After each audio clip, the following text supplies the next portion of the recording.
Today I'll show you exactly how to embed an Excel file into a Confluence page, so by the end of this video, you'll be able to share, present, and even tailor your spreadsheets right inside your team's workspace. Whether you want to showcase data for your project team or simply keep everyone on the same page without bouncing between apps, this is a fantastic skill to have.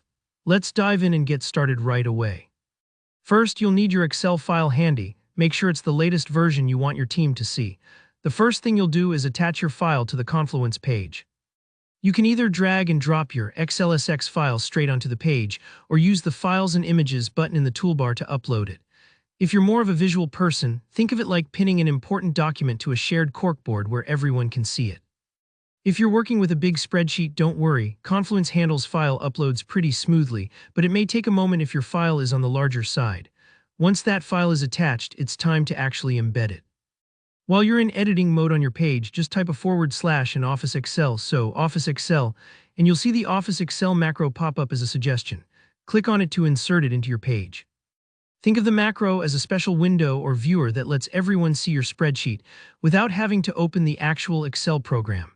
This macro is the magic ingredient that brings your spreadsheet to life inside Confluence. Now you'll need to tell the macro which spreadsheet to show. There will be a drop-down menu where you can pick the file you've just uploaded. If you don't see it right away, take a quick look and make sure it was attached in the first step. Once you've chosen your file, you'll see some options to customize the view.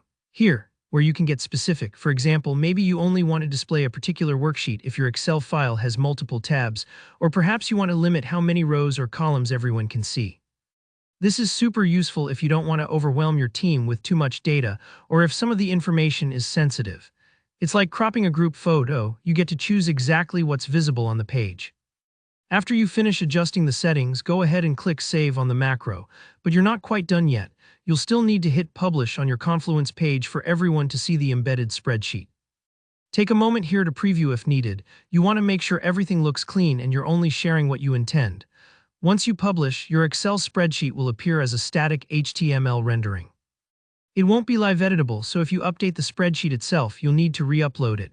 But for most purposes like sharing reports, tracking project milestones, or displaying data summaries, this view works beautifully. And that's all there is to it. Embedding Excel in Confluence is a pretty straightforward process once you've done it once or twice, and it can really streamline the way your team collaborates and shares information.